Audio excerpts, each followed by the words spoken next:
I never imagined betrayal could strike like this. A blow so precise it carved through every illusion I'd ever held about love, trust, and loyalty. My name is Jason Wright, and for 10 years, I'd thought I was the lucky guy who had everything. A successful business, a beautiful home, and most importantly, Claire, the woman I'd married. But as it turns out, life has a way of twisting the knife when you least expect it. It starts on a Friday evening. I'm exhausted after an intense week of work, but the thought of a quiet dinner with Claire keeps me going. I'm halfway to the grocery store when I realize I left my phone on the kitchen counter. Turning the car around, I speed back home, annoyed at the inconvenience. Little did I know that the phone would be the least of my worries. The house is quiet, too quiet. Claire usually has music playing, or the TV droning in the background. As I step inside, I hear hushed voices coming from our bedroom upstairs. I freeze, confusion mixing with a sense of foreboding. My heart beats faster. I tiptoe toward the stairs, trying to silence my heavy footsteps on the wooden floor. Every step feels like an eternity. The door is ajar, just enough to let me see a scene that rips my world apart. Claire is there, laughing, her hands tangled in the hair of a man I thought was my friend. Eric, my business partner. The air feels thick and suffocating, a wave of nausea rolling through me. I want to burst in, demand answers, but I'm paralyzed. My mind races with disbelief, anger, and the crushing realization that everything I believed in was a lie. But I don't barge in. Instead, I back away, quietly leaving the house before they notice me. Back in my car, I sit there, hands clenched on the steering wheel, trying to control the fury boiling inside me. I feel like a fool. The image of Claire and Eric burned into my brain. My phone buzzes. It's Claire, sending a cheerful text. "Hope you're getting something good for dinner, love." The audacity makes my blood boil. In that moment, the rage crystallizes into something more dangerous, a desire for revenge. But how? As I drive aimlessly, an idea begins to form. A reckless, vengeful plan that will change everything. The plan takes root in my mind like a poisonous vine, wrapping tighter around my thoughts as I drive through the quiet streets of our neighborhood. I'm not the type to let betrayal slide. If Claire thought she could make a mockery of our marriage, then she'd have to learn the hard way. But I needed to be smart about it. This couldn't be a spur-of-the-moment explosion. It had to be something calculated, something that would leave her feeling the same gut-wrenching pain she inflicted on me. It's nearly midnight by the time I pull into my brother-in-law Kevin's driveway. Kevin's wife, Anna, has always been there, always warm and supportive. Maybe a little too supportive. We've had a connection for years, unspoken but undeniable. And now, my thoughts drift toward her in a way that's less innocent and more destructive. I knock, and it's Anna who opens the door, her face lighting up in surprise. "Jason? What are you doing here so late?" she asks, her voice a blend of curiosity and concern. She's in sweatpants and a loose t-shirt, hair tied back, looking every bit the picture of comfort. But tonight, I can't help but notice the way she radiates something more, something that makes my broken heart beat faster. "I needed someone to talk to," I say, my voice raw. The weariness in my eyes must say more than words, because she doesn't question it. She steps aside, letting me in. As we settle on the couch, I struggle to keep my composure.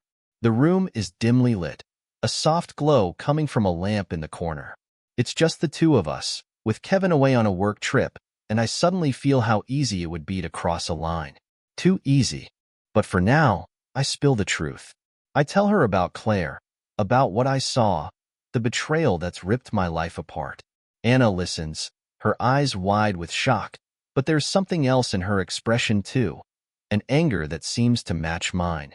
"Jason, I'm so sorry," she whispers, reaching over to place a comforting hand on my shoulder. The touch is electric, a spark that ignites something primal in me. I'm not sure if it's the pain, the betrayal, or the alcohol still buzzing in my veins from earlier, but I lean into her touch. The warmth of her hand feels like a lifeline in a sea of agony. Anna's eyes search mine, and for a moment, the air between us feels charged, heavy with tension. She bites her lower lip, her breathing shallow. I can see the conflict in her expression, the way she's fighting against something she knows is wrong. But I'm not here to be the good guy. Not tonight. I lean closer, my voice barely a whisper. Tell me you've never thought about this, even once. Her eyes flicker with a mix of guilt and desire. Jason, we shouldn't, she whispers back, but she doesn't pull away. My heart pounds, and I realize this is more than revenge now. It's a storm, wild and uncontrollable, and I'm being pulled under. The moment stretches between us, an electric silence that crackles and threatens to burst. My heart races, and the rational part of my mind screams that this is a mistake. But pain and betrayal are potent forces, and they drown out reason, leaving only raw, unchecked emotion. Anna's eyes search mine, and for a split second, I think she's going to push me away. Her breath hitches, her lips part, and then she leans forward. It's like a dam breaking, and suddenly we're both lost in the flood.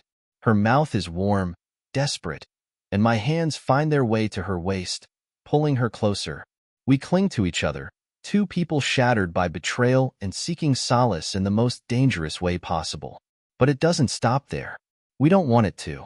The couch becomes a blur of tangled limbs and whispered regrets that neither of us mean. My mind flickers back to Claire, to Eric, and the agony of that moment crystallizes into a twisted sense of satisfaction. If she can throw away our marriage so easily, then I can take something from her, too. Something she never expected. Afterward, the guilt hits me like a tidal wave.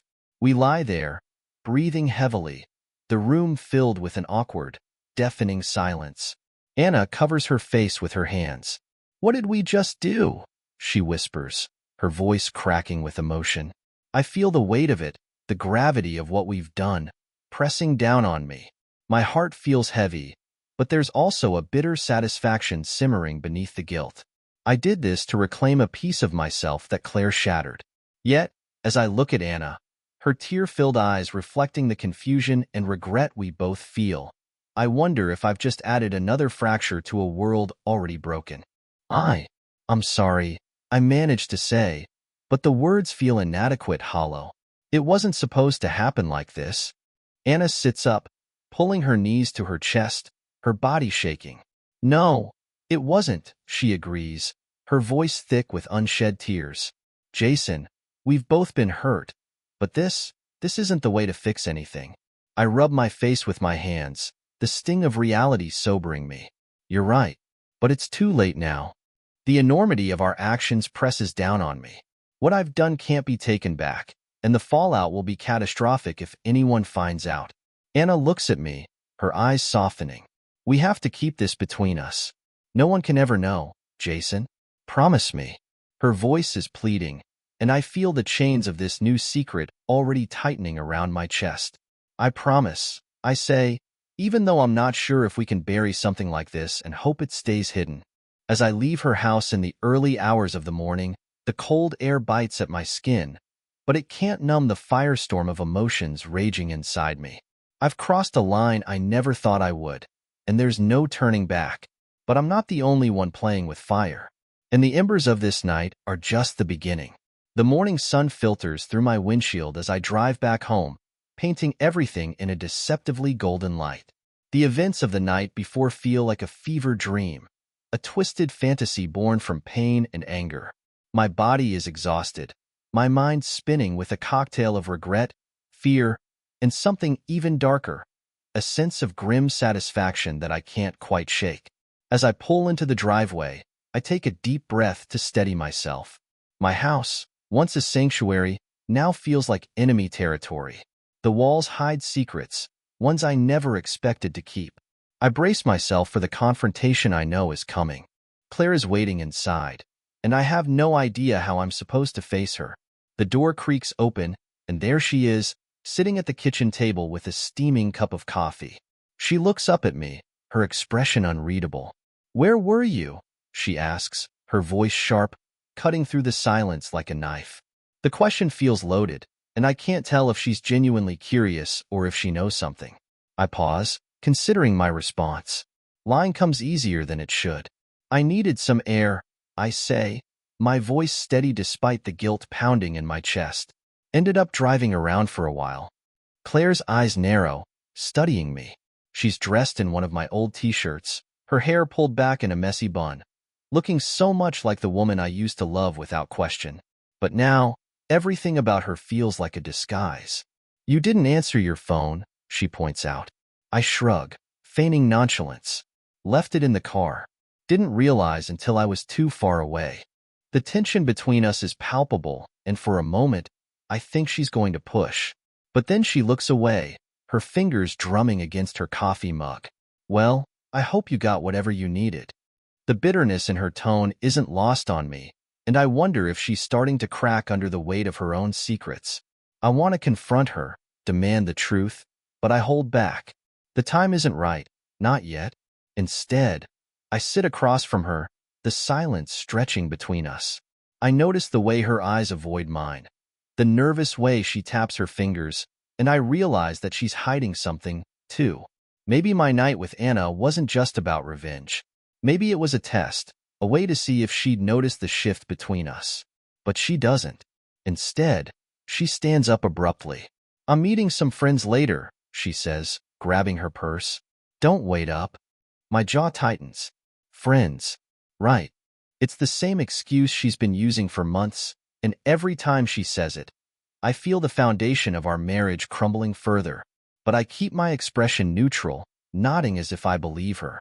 Sure, I reply, the word tasting bitter on my tongue. As she leaves, the door clicking shut behind her, I'm left in the suffocating silence of our home. My mind races. Whatever she's doing, wherever she's going, I need to know. I can't live like this, drowning in uncertainty. I pick up my phone and make a call to the only person who might be able to help. Hey, Mark, I say when he answers. I need a favor. This isn't over. Not by a long shot. Mark answers on the first ring, his voice groggy from what I assume is either sleep or a hangover. Jason? What's up, man? It's early. I grip my phone tighter, trying to steady my nerves. Mark has been my friend since college, a guy who's always been loyal even when the chips were down. If there's anyone I can trust to help me through this mess, it's him. I need your help, I say, my voice low and urgent. And I need you to keep this between us. There's a beat of silence on the other end before Mark responds, sounding more alert. Sounds serious. What's going on? I exhale, running a hand through my hair. It's Claire. I think she's still seeing someone. Maybe Eric, maybe someone else. I need to find out for sure. Mark doesn't even hesitate. All right, what do you need me to do? Relief floods through me, but it's short-lived. Asking for help means acknowledging just how twisted things have become. Can you tail her for me today? She just left, said she's meeting friends, but I don't buy it. If anyone asks, you're just running errands, or whatever. Don't make it obvious. Mark agrees without questioning my motives, and I'm grateful. We hang up, and I slump against the wall, the weight of everything pressing down on me. My head throbs, a dull reminder of the emotional and physical toll of the past 24 hours. There's a small, nagging voice in the back of my mind, warning me that I'm diving deeper into a sea of deception, but I shove it away. I have to see this through. A couple of hours later, Mark calls back. His tone is tight, serious. You were right, he says, and my stomach drops. Claire isn't with her friends. She's at that fancy hotel downtown. And man, she's not alone. My hands tremble, and I grip the phone so hard it hurts. Who is she with? I manage to ask, though I'm not sure I want to hear the answer. I couldn't see his face clearly, but it sure as hell doesn't look like a friendly meeting, Mark replies. They went inside together, and I've been watching from the cafe across the street. I can try to get closer, but no. I cut him off. Stay put. I'm on my way. I end the call and grab my keys, my body moving on autopilot. The rage from last night simmers, bubbling just below the surface. But this time, it's different. There's a coldness in my resolve now, a desire not just for answers but for justice. If she wants to play dirty, then I'm done holding back. The drive to the hotel feels like a blur, my mind racing through 1,000 scenarios. By the time I pull into the parking lot, I've mapped out my approach. Mark meets me near the entrance, his expression grim. Are you sure you want to do this? He asks, his voice hesitant. Confront her here? I nod, the decision already made. I need to see it for myself, I reply, my voice steady despite the storm inside me. And I'm done being the fool. Mark follows a few paces behind as we walk into the lobby. My heart pounds with each step, a mixture of adrenaline and dread. The receptionist barely glances at us, and I force myself to act casual, scanning the area for any sign of Claire. Finally, I spot her, standing by the elevator with a man who's all too familiar. Eric, my so-called friend. The elevator doors slide open, and they step inside, laughing, their hands brushing. My vision goes red, but I force myself to stay calm. The doors close, and I know I have a choice. Wait for them to come back down or follow and confront them now. My fists clench at my sides, and I make my decision. I charge toward the elevator, every muscle in my body taut with anticipation. Mark tries to grab my arm, his voice a whisper of caution. Jason, think this through. You don't want to do something you'll regret? But regret is the least of my worries right now. Betrayal does something to a man, twists him in ways he can't explain until he's standing right on the edge. I press the elevator button repeatedly, willing the doors to open faster. My heart hammers against my ribs, each beat echoing in my ears. The elevator dings, but it isn't theirs. A group of tourists spills out, chattering about dinner plans, oblivious to the chaos burning inside me. I grit my teeth, glancing at the numbers above the doors. They stop at the 8th floor. It's time to take this to them directly. Mark sighs heavily but follows me. All right, he mutters. If you're going to do this, I've got your back. We step into the next available elevator. The ride up feels excruciatingly slow, the silence punctuated only by the mechanical hum and the drumming of my pulse. I can feel Mark's nervous energy beside me, but I keep my eyes fixed on the glowing numbers. When we reach the 8th floor, the doors open with a quiet ding, and I step out, determination hardening into something dangerous. The hallway stretches out before me, plush carpet muffling our footsteps. I have no idea which room they've gone into, but my instincts drive me forward. Then, a door slams in the distance, and muffled laughter filters through the air. I follow the sound, my jaw clenched so tight it aches. We round a corner, and there it is, room 812. My breath comes out in shallow bursts as I stare at the door, my fist already raised. The temptation to kick it down surges through me, but I take a second to steady myself. The last thing I need is to let blind rage control me. Instead, I knock. The sound echoes, and everything feels suspended, like the universe itself is holding its breath. The laughter from inside stops abruptly, replaced by hushed whispers. My heart feels like it's about to burst, but I stand my ground, waiting. The door creaks open, and there she is, Claire, my wife, standing in nothing but a white hotel robe, her face draining of color as she sees me. Her eyes widen, and for a moment, the guilt is plain, written in the panic that flashes across her features. Jason, she breathes, her voice barely a whisper. What are you? How did you? But before she can finish, Eric appears behind her, shirtless, his expression morphing from confusion to horror. It's all the confirmation I need. A twisted, bitter laugh bubbles up from my chest, and I can't stop it. Well, isn't this a surprise? I say, my voice dripping with sarcasm, though inside, I feel like I'm shattering. Claire steps forward, her hands outstretched as if to placate me. It's not what it looks like, she starts, but the old excuse rings so hollow it only fuels my anger. Really? I snap, cutting her off. Because it looks exactly like what I thought it was. The late nights, the lies, all leading to this. Eric, the coward that he is, tries to hide behind Claire.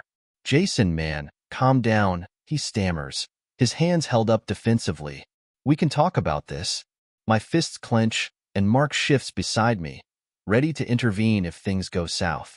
But instead of punching Eric like every cell in my body wants to, I take a breath and channel my rage into words that cut deeper than any physical blow. Save it, I spit, my voice steady but laced with venom. Both of you are pathetic. And trust me, You're going to regret every second of this. Claire's face crumples, but I don't give her the satisfaction of my sympathy. I turn to leave, the weight of betrayal crushing me from all sides. But I have one more card to play, and it's only the beginning. I storm out of the hallway, Mark trailing behind me, my heart pounding in my chest. My mind is a battlefield of rage and sorrow, but there's something else too, something sharper, clearer. A cold, calculated determination. Claire and Eric may think this is the end of my outburst, that they've seen the worst of me, but they couldn't be more wrong. Mark grabs my shoulder as we make our way to the elevator. "Hey, are you okay?" he asks, concern etched into his face. "You handled that better than I expected." I don't respond at first. The fury has settled into a simmer, and all I can think about is how to make them pay. How to make sure this betrayal cuts them as deeply as it's cut me. I force myself to look at Mark, my jaw tight. "Thanks for having my back," I say, my voice rough. "But I have things I need to do." Mark looks uneasy. "Jason, just promise me you won't do anything too crazy. I get that you're hurt, but I promise," I lie. My mind is already working, a plan forming that's both cunning and ruthless. I just need some time. We part ways in the lobby, and I watch as Mark heads back to his car, his concern palpable. But I don't have time for second-guessing. I'm already thinking about what comes next, how I can make sure that Claire and Eric don't get away with this. They've underestimated me, and that's their first mistake. I pull out my phone and scroll through my contacts. My fingers pause over a name. Ben? He's an old friend from college, a lawyer who owes me a few favors. More importantly, he's someone who knows how to dig up secrets and turn them into leverage. I dial his number, and he picks up after the second ring. "Jason, my man," Ben says, his voice cheerful. "It's been a while. What's up?" I don't waste time on pleasantries. "Ben, I need your help, and I need you to keep this discreet." His tone shifts, all business. "Of course. What do you need?" I take a breath, forcing the anger to the back of my mind. I want to find every skeleton Claire and Eric have in their closets. Affairs, shady deals, anything. And I need it fast. Ben is silent for a moment, processing. "All right," he says finally. "I'll get my guys on it. But Jason, this kind of thing has consequences. You sure you want to go down this road?" I nod, even though he can't see me. They've left me no choice. As I end the call, I feel a sense of grim satisfaction. I'm not just going to watch my marriage fall apart. I'm going to take back control, make sure the fallout lands squarely on their shoulders. If Claire wants a war, she's got one. I step outside, the cold air biting at my skin, and for the first time since this nightmare began, I feel a sliver of hope. It's not the kind of hope that comes from healing or forgiveness. It's the hope that comes from knowing I'm not defenseless. I have the power to make them pay, and I intend to use it.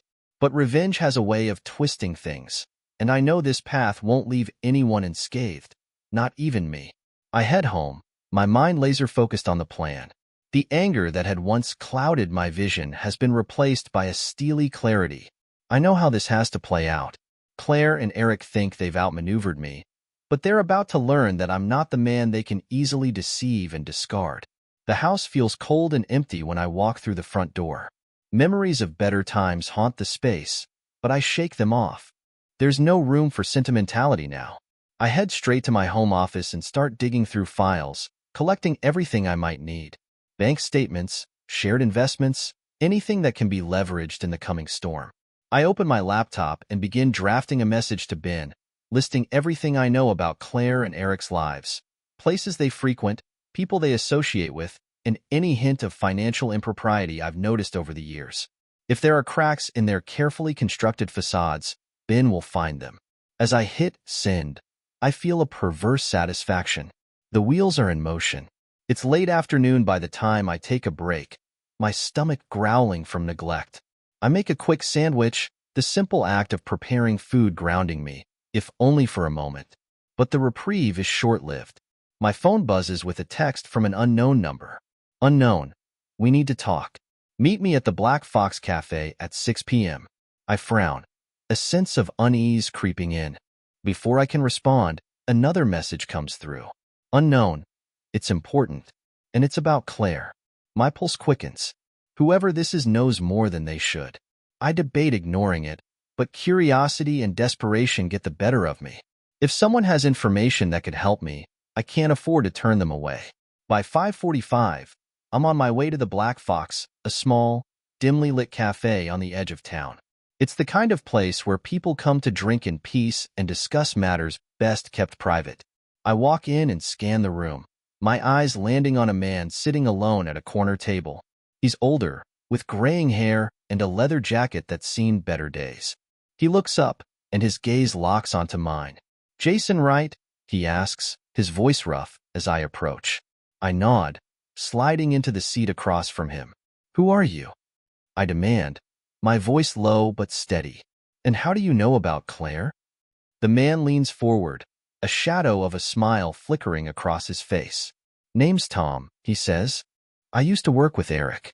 And let's just say your wife and her lover have more skeletons in their closet than you realize." My gut clenches, and I have to fight to keep my face neutral. "Go on." Tom takes a sip of his coffee, clearly savoring the suspense. "Eric's not just a cheating bastard," he continues. "He's also a thief. I caught him skimming funds from a couple of his past clients. Problem is, I never had enough proof to nail him. But I heard through the grapevine that you might be looking to bring him down." I grip the edge of the table, the implications sinking in. If what Tom is saying is true, then Eric isn't just a personal threat. He's a criminal liability. And that gives me more ammunition than I dared to hope for. "Why tell me this?" I ask, my voice tight with suspicion. "What's in it for you?" Tom shrugs, but his eyes glint with something like vengeance. "Eric screwed me over once, cost me my job. I don't care how you do it, but I want to see him burn. Consider this a gift. Use it wisely." He slides a USB drive across the table. "Everything I managed to gather on him is in there. Do with it what you will." I pick up the drive, my fingers trembling. This changes everything. But before I can say another word, Tom stands and walks out, leaving me alone in the cafe, clutching the evidence that could finally tip the scales in my favor. This isn't just about Claire anymore. It's about taking back control of my life and making sure everyone who betrayed me pays the price. I sit in the cafe, the USB drive feeling like a live wire in my hand. The weight of what I'm holding presses down on me, a dangerous gift from a stranger that could change everything. Part of me wonders if I'm stepping too deep into a world I'm not prepared for, but the rage and betrayal drive me forward. I pocket the drive, throw a few bills on the table, and head home. The drive back feels surreal, the streetlights casting long, shifting shadows across the road. By the time I get home, the sky has darkened, and my house looks more like a fortress than a home, walls built to contain secrets and shattered dreams. I let out a breath and head to my office, locking the door behind me.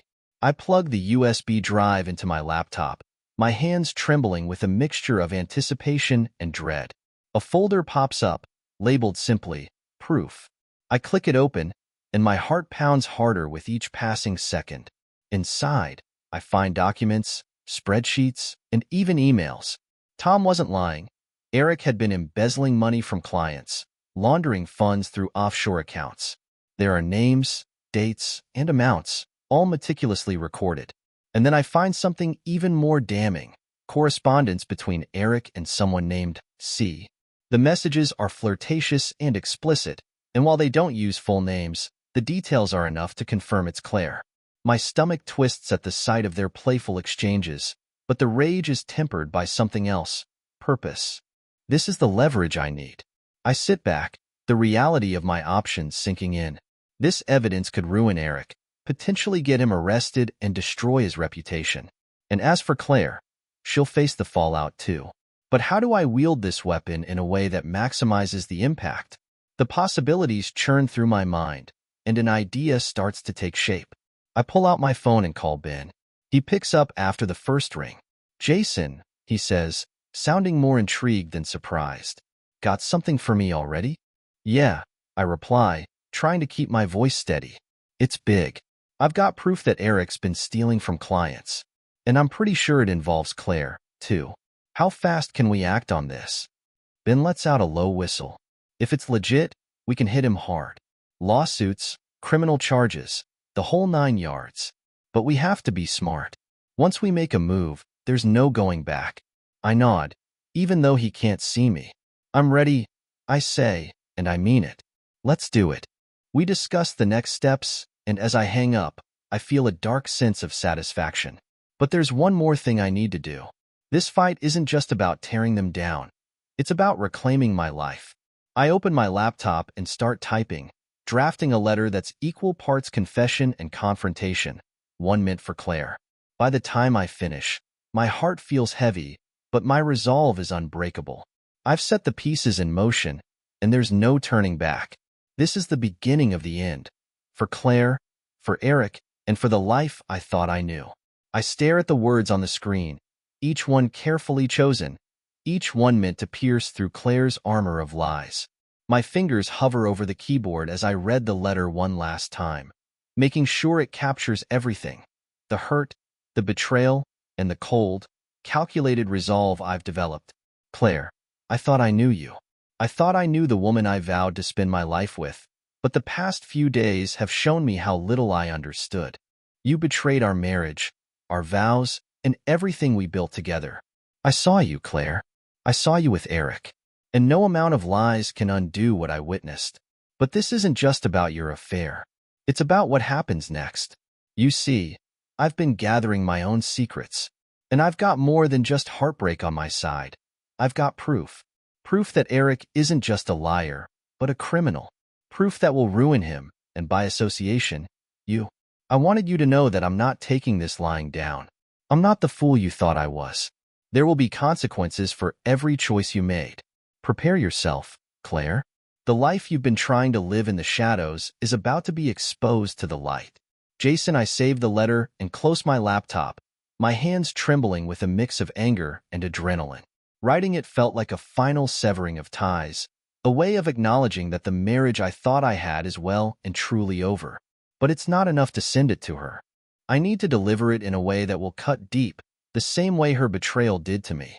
I print the letter and fold it carefully, slipping it into an envelope. My phone buzzes just as I'm sealing it, and I glance down to see a message from Ben.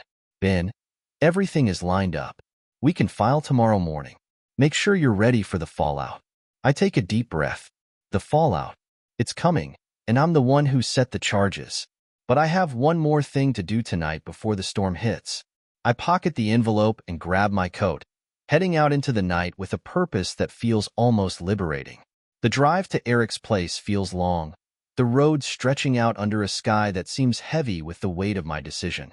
When I arrive, his house is dark, but I know they're both home.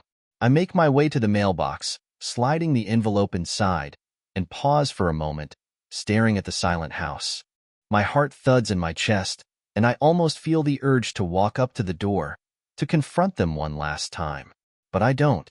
Instead, I leave the letter there like a silent bomb waiting to detonate. Back in my car, I drive aimlessly, the adrenaline slowly giving way to exhaustion. I end up in front of a small bar I used to visit in college, a place that smells of stale beer and broken dreams. I push open the door and slide onto a bar stool, ordering a whiskey. The burn feels good, grounding me. My phone buzzes again, and this time it's a call from Anna. My pulse quickens as I remember the mess we've tangled ourselves into. I hesitate, then answer. Jason? Her voice is quiet, almost fragile. I've been thinking about what happened between us. We need to talk. I close my eyes, the guilt from that night hitting me like a wave. Yeah, I say, my voice rough. We do. But before I can say anything else, I hear the door to the bar swing open. I glance over my shoulder and freeze. Standing there, looking directly at me, is Claire. And she does not look happy. My heart stops as I meet Claire's gaze. Her face is a storm of emotions. Anger, confusion, and something that almost looks like desperation. It's a surreal moment, like a scene unfolding in slow motion. She makes her way toward me, her eyes locked onto mine, and I can't help but notice how out of place she looks in this dingy bar, dressed in the same designer coat she always wears for work meetings. I end the call with Anna, my hand shaking slightly, and set my phone down on the bar. Claire reaches me, and for a moment, we just stare at each other, the tension between us like a live wire. The bartender gives us a curious glance, but wisely moves down the counter to give us space. "What are you doing here?" she demands, her voice sharp but trembling. I take a sip of my whiskey, using the moment to gather my thoughts. "Having a drink," I reply coolly. "What are you doing here, Claire? Shouldn't you be with your friends?" Her jaw tightens, and she leans in, lowering her voice so only I can hear. "Cut the crap, Jason. What the hell is this?" She pulls the envelope from her purse and slams it onto the bar in front of me. "What are you trying to accomplish by leaving this at Eric's house?" I raise an eyebrow, forcing a calm I don't feel. "Didn't take you long to find it," I say. "I guess you're more involved than I thought." Her eyes flash with anger, and she looks around, clearly uncomfortable being in such a public place for this confrontation. "You're blowing this out of proportion," she says, but her voice wavers. "We can talk about this at home, privately." I laugh, a bitter, humorless sound. "Privately?" I echo. "Like how you and Eric did everything privately behind my back." "No, Claire. We're way past the point of keeping things between us." Her hands curl into fists at her sides. "You're not thinking straight," she hisses. "You're angry, and I get that. But do you really want to burn everything to the ground?" I set my whiskey down, the glass clinking against the wood. "Everything's already in ashes," I tell her, my voice low but steady. "I'm just making sure you and Eric don't get to walk away without getting burned." Claire's face crumples, a flicker of panic breaking through her mask. "Jason, please," she whispers, her voice cracking. We can work this out. We can fix things." The desperation in her voice gives me pause, but it's too little, too late. The damage is done, and I can't find it in myself to feel anything but a grim satisfaction. "There's nothing left to fix," I say. "Not after everything you did. And now, you have to face the consequences." Her eyes fill with tears, but she blinks them away, her expression hardening. "You think you're the only one who's hurt," she snaps, her voice shaking. "You think I haven't been suffering too? Maybe if you hadn't been so distant, so obsessed with your work." I cut her off, my voice rising. "Don't you dare blame this on me," I say, my anger flaring hot. "You chose to lie. You chose to betray me. Whatever problems we had didn't give you the right to destroy our marriage." She flinches, and for a moment, the raw pain in her eyes makes my heart ache. But then she turns on her heel, shoving the envelope back into her purse. "Fine," she says, her voice cracking. "If you want to go to war, Jason, then that's what you'll get. But don't think you'll come out of this unscathed." With that, she storms out of the bar, leaving me sitting there, the echo of her words hanging in the air. The confrontation feels like a wound that's just been ripped open again, and for a moment, I wonder if I've made a mistake. But there's no turning back now. The war has started, and I have to see it through. The bar feels strangely quiet after Claire's exit, as if the entire room is holding its breath. I sit there, the adrenaline slowly fading, replaced by a hollow, aching exhaustion. I down the rest of my whiskey in one gulp, but it does little to dull the emotional sting of what just happened. Everything is unraveling faster than I anticipated, and Claire's parting words echo in my mind. "If you want to go to war, Jason, then that's what you'll get." I rub a hand over my face, trying to push the doubts away. This isn't a time for second-guessing. I've committed to this, and I need to follow through. I signal to the bartender for another drink, but before he can pour it, my phone buzzes again. This time, it's a message from Ben. "Ben, got a lead on Eric's accounts. Meet me tomorrow at the office." This is bigger than we thought.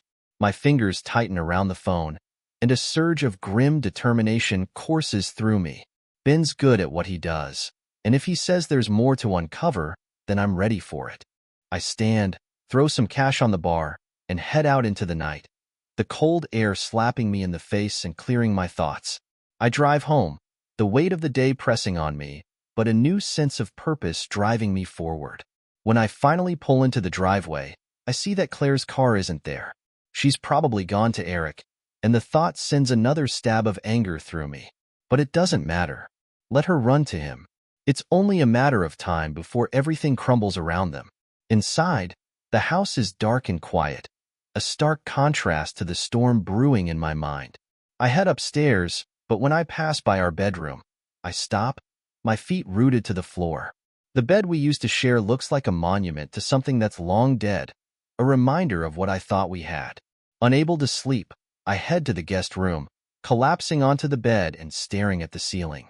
My mind is restless, replaying every betrayal, every lie. I think about Anna, too, and the tangled mess we created. Guilt gnaws at me, but I push it down. There will be time to deal with that later. Right now, I need to focus on the war I've started. The next morning, I arrive at Ben's office, my body running on caffeine and adrenaline. Ben greets me with a folder in hand, his expression serious. "You're not going to believe this," he says, leading me into his office. We sit down, and he lays the folder open in front of me. Eric's been laundering money through offshore accounts for years, but that's not the worst of it. I lean in, my heart pounding. "What do you mean?" Ben taps a document with his finger. He's connected to some high-profile fraud cases, and there are whispers that he's involved with some pretty dangerous people. If we expose this, we're not just taking him down. We could be bringing a whole network into the spotlight. The implications sink in, and for the first time, I feel a sliver of fear. This isn't just a personal vendetta anymore. It's become something much bigger. Are we in danger? I ask, my voice low. Ben shrugs, a grim smile on his face. Potentially, but we can be smart about this. Leak the information anonymously. Make sure it leads back to Eric and his associates. But you have to be sure, Jason. Once we release this, there's no undoing it. I sit back, the gravity of the situation pressing down on me. Everything has led to this moment. I started this war to reclaim my life, to expose the betrayal that shattered me. But now, I'm staring down a much more dangerous path. I clench my fists, the image of Claire and Eric laughing in that hotel room burning in my mind. "Do it," I say finally, my voice steady. "I'm ready." Ben nods, his eyes serious. "Then let's burn it all down." The next few days pass in a blur, each moment tinged with tension and anticipation. Ben works tirelessly behind the scenes, orchestrating the release of the damning information about Eric's embezzlement and criminal connections. It feels like a storm brewing just beyond the horizon, ready to crash down and destroy everything in its path. And I'm at the center of it, waiting for the chaos to unfold. At work, I go through the motions, but my mind is elsewhere. My colleagues notice my distracted demeanor, but no one dares to ask questions. My phone is always in my hand, ready for the next update from Ben or any sign that Claire is finally feeling the weight of her betrayal. It's Friday afternoon when the first ripple of the fallout begins. I'm sitting in my office, trying to focus on a project, when my phone buzzes with an email from Ben. The subject line reads, "It's done." I open it, my heart racing. "Ben, the info is out. Local reporters have already picked it up. Eric's going to be swamped with calls by the end of the day. Sit tight." A mix of relief and dread washes over me. It's really happening. The carefully constructed world that Eric and Claire built on lies and deceit is about to come crashing down. But I don't have time to dwell on it. Moments later, my phone rings, and it's Anna. I hesitate, then answer. "Anna?" Her voice is shaky, almost breathless. "Jason, I don't know what's happening, but Eric just called my sister in a panic. Something about financial fraud and news reporters hounding him. He's losing it." I close my eyes, the thrill of victory tempered by the pang of guilt at dragging others into this mess. "It's complicated," I say, my voice heavy. "But trust me, Eric's getting what he deserves." Anna pauses, and I can almost hear the conflict in her mind. "Are you okay?" she asks softly. "You sound different." I almost laugh, the absurdity of her question hanging in the air. Of course I'm different. Everything in my life has changed in the past week, and the only thing that hasn't is the emptiness left by the betrayal. "I'm fine," I lie. "But listen, we need to talk. In person." "All right," she agrees, her voice barely above a whisper. "Where and when?" "Tonight," I tell her, "at the park by the old library. We need to sort this out." After we hang up, I sit back, my mind reeling. I've spent so much time focused on exposing Claire and Eric that I haven't stopped to think about what happens after. How do I move on? Can I ever forgive myself for the choices I've made? I'm still lost in thought when my office door swings open and Claire bursts in. Her face is pale, her eyes wild with fear and anger. She slams the door behind her, and I know she's here because she's figured it out. "What the hell did you do?" she demands, her voice cracking. She clutches her phone in her hand, and I notice her fingers are trembling. Eric's life is falling apart. His company is under investigation. Reporters are digging into everything, and it's all connected back to us.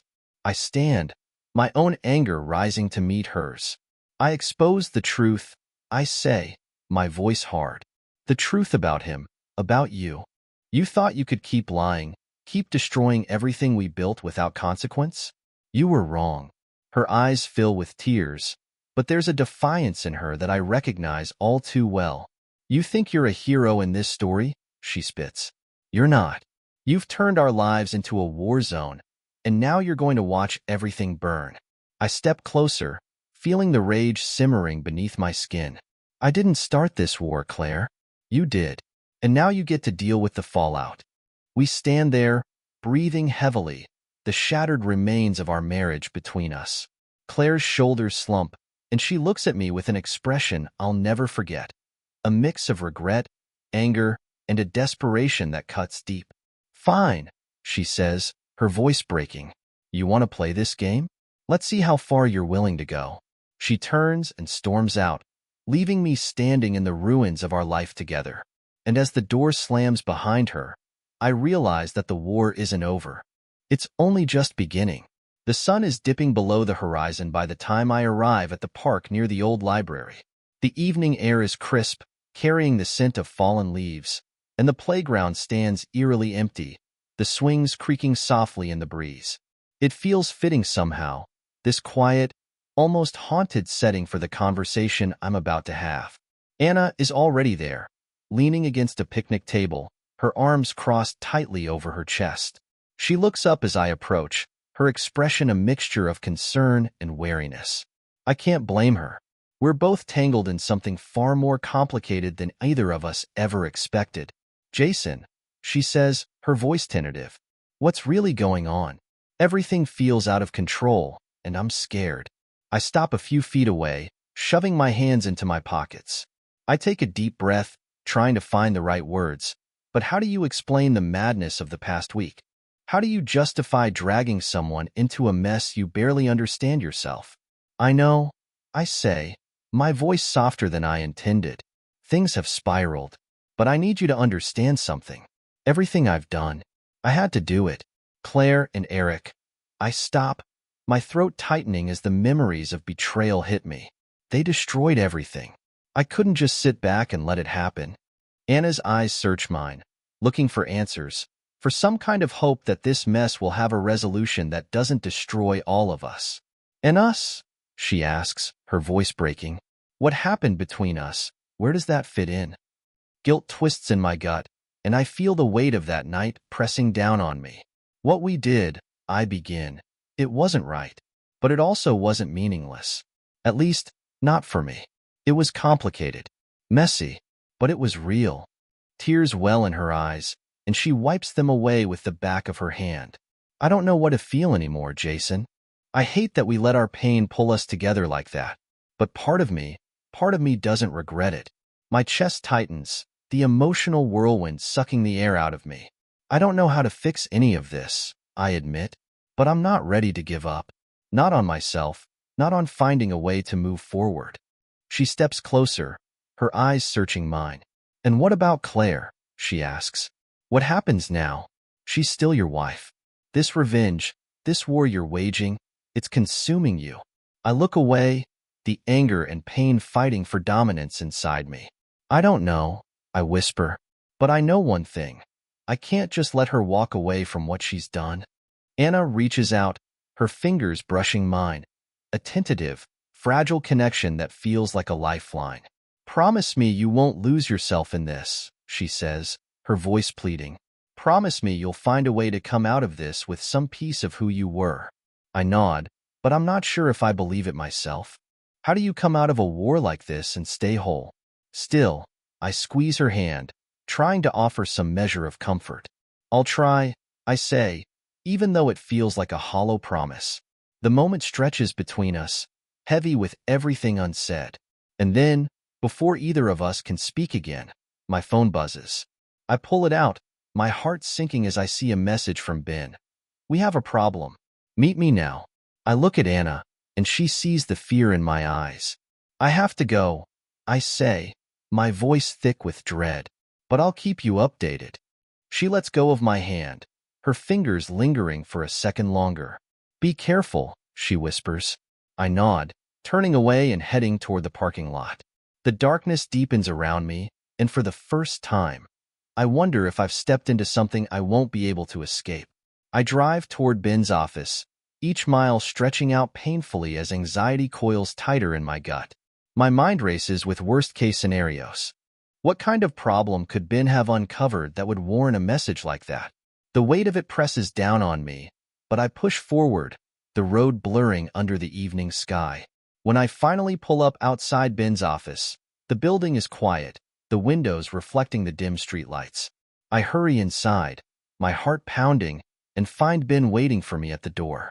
His face is pale, and his usual confident demeanor is nowhere to be found. He looks rattled, and that alone is enough to send a spike of fear through me. Ben, I say, breathless. What's going on? He gestures for me to follow him into his office. Once inside, he locks the door and pulls the blinds down, creating an atmosphere that feels claustrophobic and tense. He turns to face me, his eyes dark with worry. Jason, he says quietly, we're in deep trouble. My mouth goes dry. What do you mean? Ben runs a hand through his hair, clearly struggling to find the right words. After we released the evidence on Eric, I got a tip from one of my sources. It turns out that Eric's not just connected to financial fraud. He has ties to some very dangerous people who don't take kindly to their operations being exposed. My mind reels, trying to process what he's saying. Dangerous people? Like criminals? Ben nods grimly. Yes, organized crime. Jason, these people don't play games. If they think you're a threat, they won't hesitate to retaliate. And now that Eric's world is crumbling, he might try to deflect attention by pointing the finger at you. Or worse, throw you under the bus to save his own skin. A chill runs down my spine. The thought of being targeted by dangerous criminals, of having my life and safety on the line, is more terrifying than any betrayal or heartbreak I've faced so far. So what do we do? I ask, my voice shaking. How do we protect ourselves? Ben sighs, his shoulders sagging. I'm already working on damage control. I've got a contact in law enforcement who might be able to offer some protection, but we have to be careful. We need to keep a low profile and make sure we're not being watched. And Jason, you have to be ready for anything. The weight of his words settles over me like a suffocating blanket. This revenge scheme, this war I thought I could control, has spiraled into something far more dangerous than I ever imagined. And now, the stakes are higher than ever. Not just for me, but for everyone I care about. I take a shaky breath, trying to steady my nerves. All right, I say, my voice barely above a whisper. Tell me what we need to do. Ben hands me a burner phone, his expression serious. Stay off your regular phone as much as possible. If anyone suspicious approaches you, call me immediately. And Jason, if you have anyone you care about, anyone who could be at risk because of this, make sure they're safe. My thoughts immediately go to Anna and even to Claire, despite everything she's done. The idea of them being hurt because of this makes my chest tighten with fear. I clutch the burner phone, feeling the cold metal against my palm. I understand, I say, but as I leave Ben's office, the reality of my situation hits me full force. The war I started is no longer just about revenge. It's about survival. And as I drive home, I realize that the true cost of exposing the truth may be higher than I'm willing to pay. I drive home with the world feeling like it's pressing in on me from all sides. The fear is a tangible thing now, wrapping around my chest and making it hard to breathe. Organized crime. Retaliation. This was supposed to be about justice, about reclaiming my dignity and making Claire and Eric suffer the consequences of their betrayal. But I never imagined it could escalate into something life-threatening. As I pull into the driveway, I notice that Claire's car is parked out front. A wave of irritation washes over me, but there's something else mixed in now: concern. As much as I hate what she did, she doesn't deserve to be pulled into this nightmare. None of us do. I step inside the house, and the air feels heavy. Claire is sitting in the living room, her face pale and drawn. Her hands are clasped tightly in her lap, and she looks up when I enter, her eyes wide and full of something I haven't seen in a long time: fear. "Jason," she says, her voice trembling. "Something's wrong." I freeze. "What do you mean?" She stands up, clutching her phone. "Eric just called me. He said people are coming after him. He sounded terrified. Jason, he kept blaming you, saying you've ruined everything and that we're all in danger now." My blood turns to ice. I knew there would be fallout, but hearing it spelled out like this, seeing the genuine terror on Claire's face, makes it all too real. I swallow hard, trying to push down the panic rising in my throat. "We need to be careful," I tell her. "There's more going on here than you know. We both need to lay low until things settle."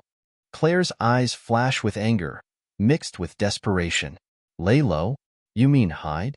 I didn't sign up for this, Jason. Whatever you've done, you've put us both at risk." I take a step closer, my own frustration boiling over. "You didn't sign up for this? Claire, you're the one who started this whole mess. You and Eric made choices that led us here. I just made sure you couldn't get away with it." Tears spill over her lashes, and for a moment, she looks so lost, so vulnerable, that it makes my anger falter. "I never wanted it to end like this," she whispers. "I never wanted us to hurt each other like this." I look away, the ache in my chest spreading. "Well, it did," I say quietly. "And now we have to deal with the consequences." We stand there in silence, the weight of everything we've lost hanging between us. Then my phone, the burner bin gave me, buzzes in my pocket. I pull it out, my heart skipping a beat when I see a text from Ben. "Get out. Now. You're being watched." The warning hits me like a punch to the gut. I grab Claire's arm, my grip firm but not painful. "We have to leave," I say, my voice urgent. "Right now. No questions. Just trust me." She looks at me, her eyes wide with fear, but she doesn't argue. We scramble to grab our things: wallets, jackets, anything essential. The air feels charged, every shadow in the room suddenly sinister. My pulse races as I lead Claire to the car, my eyes darting around for any sign of danger. As we pull out of the driveway, I can't shake the feeling that someone is watching, that eyes are tracking our every move. The war I started is no longer a matter of revenge. It's a fight for survival, and the enemy is far more powerful than I ever imagined. And as we drive into the night, I realize there's no turning back. We're in too deep, and the only way out is through. The car's engine roars to life as we speed away from the house, the wheels skidding slightly on the asphalt. My knuckles are white on the steering wheel, and Claire is silent beside me, her face pale and filled with a fear I've never seen before.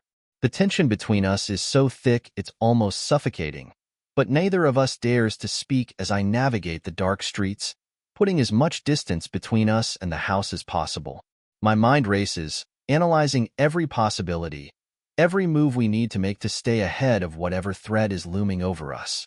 Ben's warning echoes in my head, the reality of our situation sinking deeper with each passing moment. "Get out. Now. You're being watched.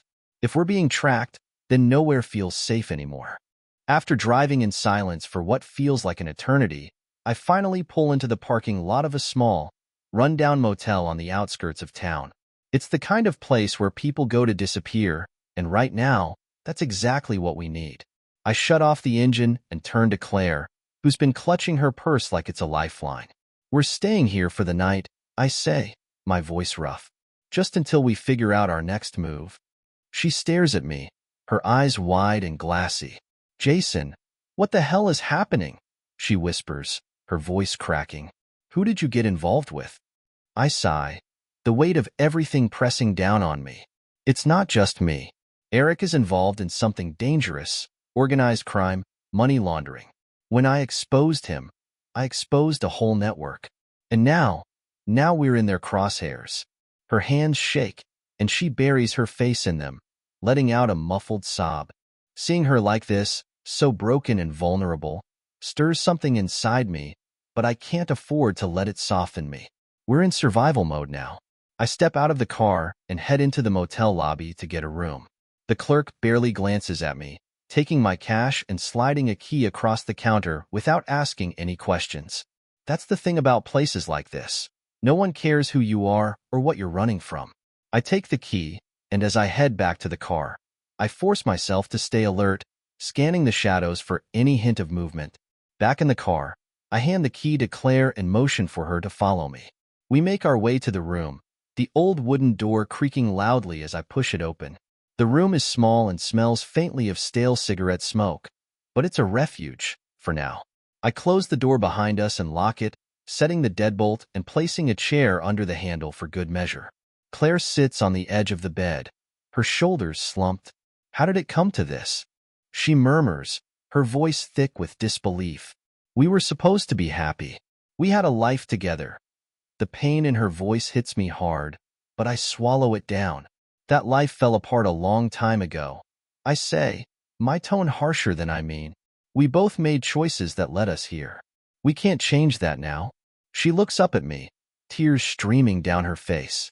I never wanted to lose you, Jason, she whispers. Even when things got bad, I never wanted it to end like this. For a moment, I feel a crack in my armor, a surge of emotion that makes me want to reach for her, to offer comfort. But then I remember everything she did, the lies, the betrayal, and I force myself to stay strong. We're past that now, I reply, turning away. Right now, we just need to stay alive.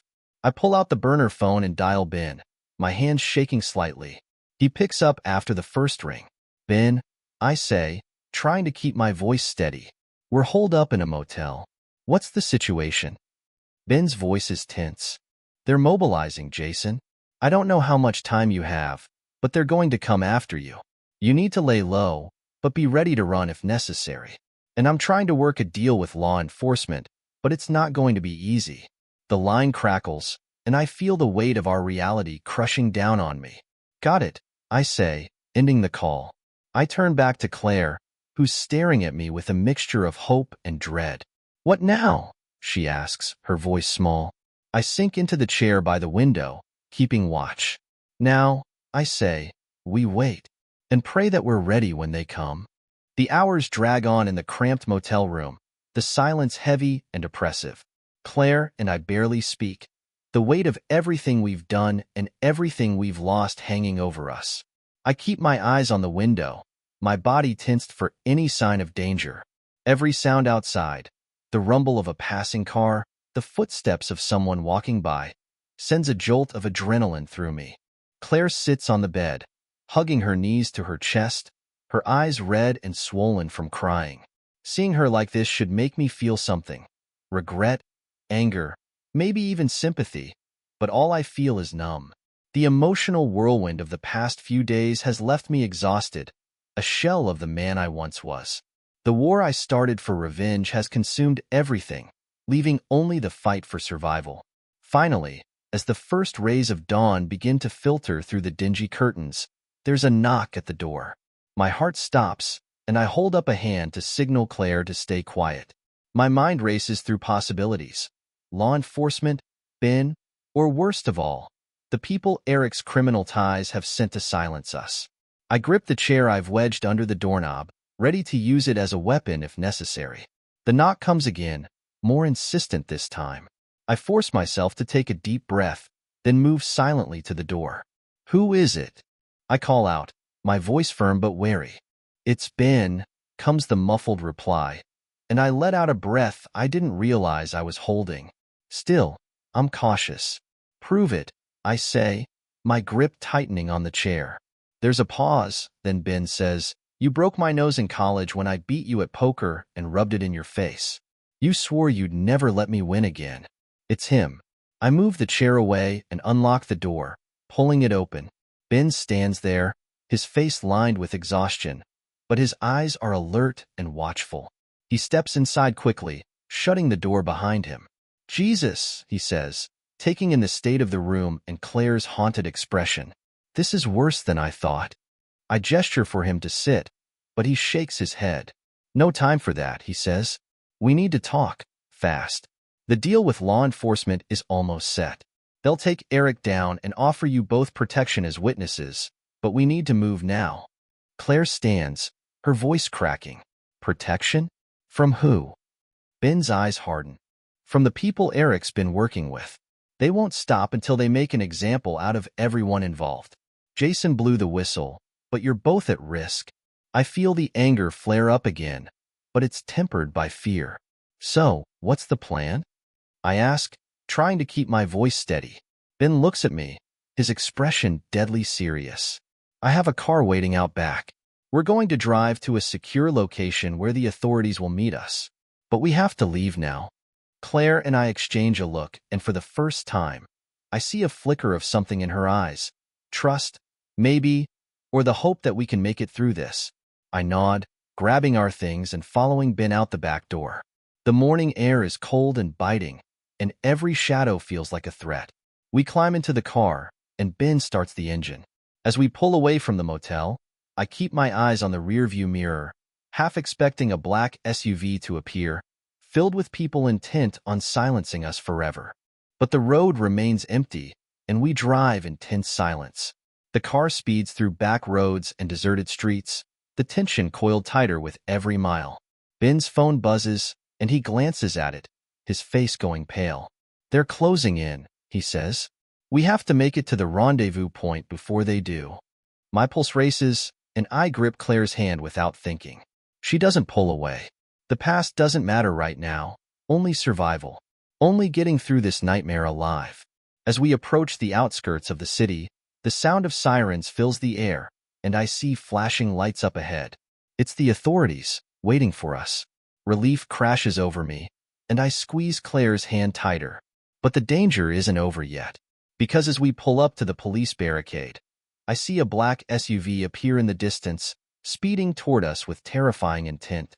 And I know, in that moment, that this war isn't over. It's about to reach its deadly climax.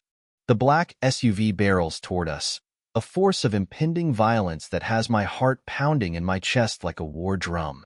The police officers at the barricade react immediately, shouting orders and positioning themselves to intercept the vehicle. But it's clear that whoever is coming isn't planning on stopping. Ben curses under his breath, his knuckles white on the steering wheel. "Stay down," he yells, and I throw myself over Claire, pushing her down in the back seat as the world around us erupts into chaos. Gunshots ring out, the sharp cracks echoing off the surrounding buildings. The SUV swerves, bullets shattering its windows, but it doesn't stop. The desperation in the air is palpable, a clash of forces with everything at stake. I feel Claire shaking beneath me, her fingers clutching at my shirt, and I realize with a sickening certainty that this could be the end. I peer up, just in time to see the SUV crash into the barricade, the impact sending metal and glass flying. The vehicle comes to a screeching halt, and for a second, there's an eerie, breathless silence. Then, armed men pour out, their guns aimed and ready. The police fire back, and the street becomes a battlefield. "Get out," Ben shouts, opening his door and dragging us with him. We scramble behind the car for cover, the sound of gunfire all around us. I grab Claire's hand, my grip so tight it must hurt, but she doesn't let go. Her eyes are wide with terror, but there's a determination there, too, a will to survive that mirrors my own. Ben crouches beside us, his eyes darting to the chaos unfolding in front of us. "We have to make a run for it," he says, his voice grim. "There's a safe van waiting just around the corner. On my signal, we go." I nod, adrenaline coursing through me. This is it, the moment we find out if we fought hard enough to make it through.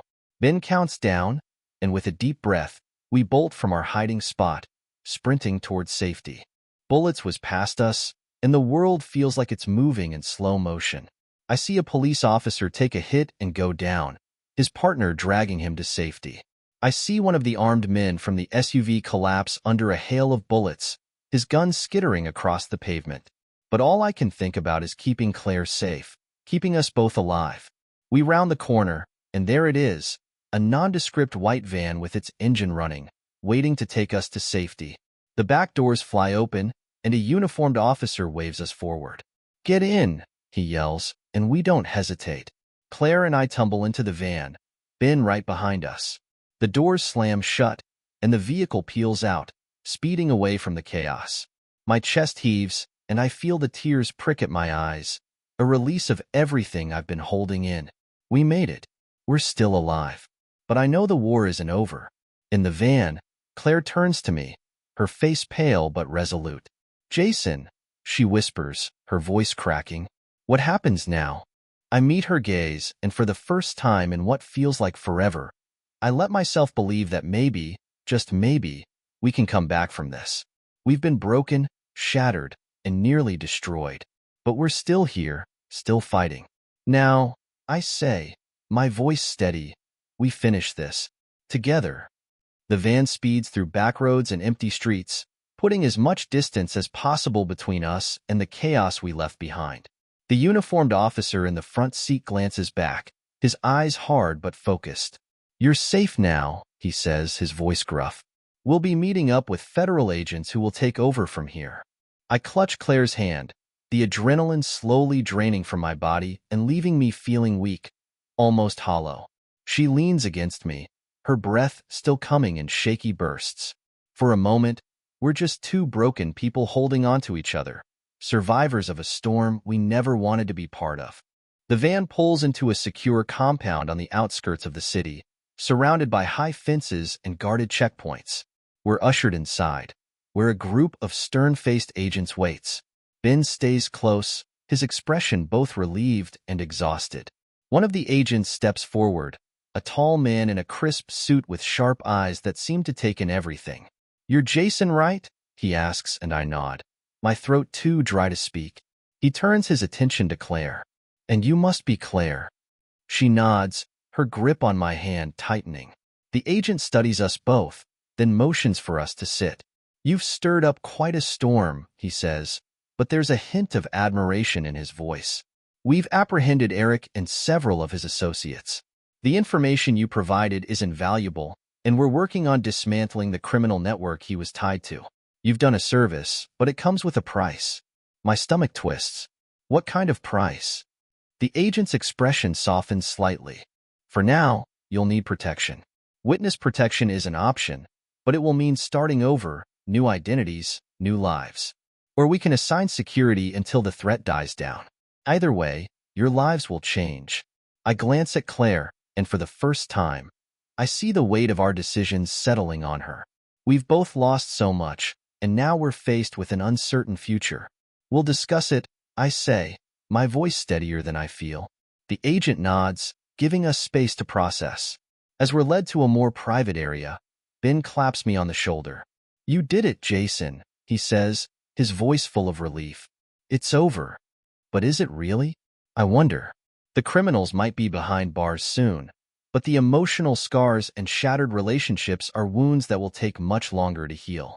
Claire and I sit in silence, the enormity of everything crashing down on us. "What now?" she whispers, her voice breaking. I take a deep breath. "We decide if we want to rebuild together or apart," I say, looking into her eyes. "But whatever we choose, we start with honesty." She nods, tears streaming down her face, and I know that no matter what happens, we have to face the future with courage. Months later, I find myself standing on the balcony of a small, unfamiliar apartment in a new city. The sky is painted with the soft colors of sunset, and for the first time in a long while, I feel a sense of peace. The chaos has settled, and while the past still haunts me, I've started to find ways to heal. Claire and I chose to part ways, realizing that too much had been broken to rebuild. We've both committed to therapy, to understanding ourselves better and moving forward without bitterness. I've stayed in touch with Anna, though our relationship remains complicated. We're taking it slow, seeing if what we had was real or just a reaction to the pain we both suffered.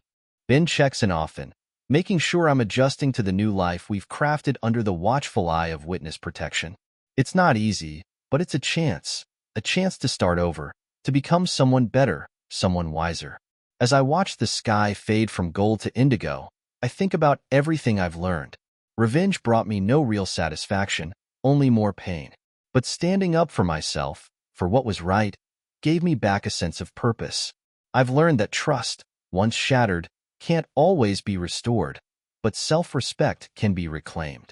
My phone buzzes with a text from Anna. "Hey, thinking of you. Want to meet up for coffee?" I smile, typing back a simple, "I'd like that."